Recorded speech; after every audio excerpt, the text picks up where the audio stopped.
અરવલ્લી જિલ્લામાં state operation group SOG દ્વારા મોટું મોબાઈલ કૌભાંડ પર્દાફાશ કરવામાં આવ્યો છે।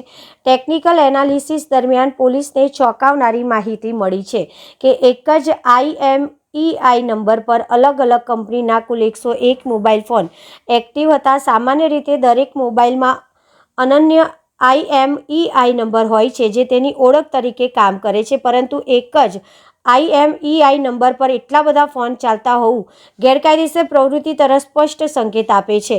પોલીસ તપાસ મુજબ આ મોબાઈલ મોટાભાગે મોડાસાની સ્થાનિક દુકાનોમાં ખરીદવામાં આવ્યા હતા, જ્યારે એસઓજીએ મોબાઈલ ધારકો પાસે ખરીદીના બિલ અથવા જરૂરી દસ્તાવેજોની માંગણી કરી ત્યારે મોટાભાગના લોકો યોગ્ય બિલ રજૂ કરી શક્યા ન હતા। આથી આશંકા વ્યક્ત કરવામાં આવી રહી છે કે આ મોબાઈલ ચોરીના અથવા IMEI ક્લોન કરેલા હોઈ શકે। પોલીસે અંદાજિત ₹7.14 લાખની કિંમતના તમામ 101 શંકાસ્પદ મોબાઈલ જપ્ત કરી લીધા છે। નિષ્ણાતોના જણાવ્યા અનુસાર IMEI ક્લોનિંગ ગંભીર ગુનો છે અને તે રાષ્ટ્રીય સુરક્ષા માટે જોખમી સાબિત થઈ શકે છે। આવા મોબાઈલનો ઉપયોગ ગુનાહિત પ્રવૃત્તિમાં થાય તો સાચા માલિકને મુશ્કેલી પડી શકે છે। આથી આ મામલો માત્ર આર્થિક કૌભાંડ પૂરતો સીમિત નથી, પરંતુ સુરક્ષાની દ્રષ્ટિએ પણ ચિંતાજનક છે। પોલીસે આ મામલે ગુનો નોંધીને કાયદેસરની પ્રવૃત્તિમાં સંડોવાયેલા લોકો તેમજ મોબાઈલ વેચનારાઓ સામે વધુ તપાસ હાથ ધરી છે। આગામી દિવસોમાં આ કૌભાંડ સાથે જોડાયેલા વધુ ખુલાસા થવાની શક્યતા વ્યક્ત કરવામાં આવી રહી છે। ભાવિક પટેલ, અરવલ્લી।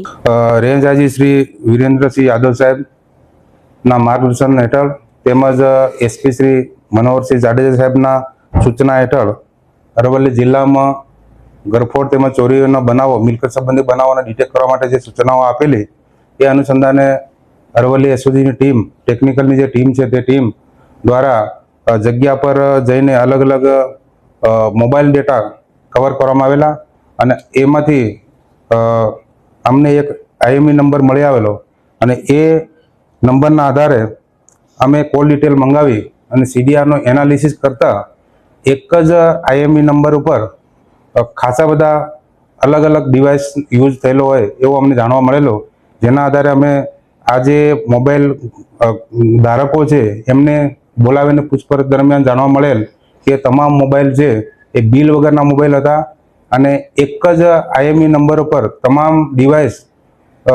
એ રન થતા હતા। એ તમામ ડિવાઇસ અમે કસ્ટમર પાસેથી બોલાવે અને એમના નિવેદનો મેળવે અને 101 મોબાઈલ જેની કુલ કિંમત ₹7,14,400 થાય છે એ કબજે કરવામાં આવેલા છે અને મોડાસા ટાઉન પોલીસ સ્ટેશનમાં જાણવાજોગ દાખલ કરી આગળની તપાસ આ જે મોબાઈલ છે એ ચોરીના અથવા તો સ્થળ કપટ અથવા તો દાણ ચોરીના હોવાનું અમને જણાઈ આવેલ છે, જેથી આગળની તપાસ હાલ ચાલુ છે।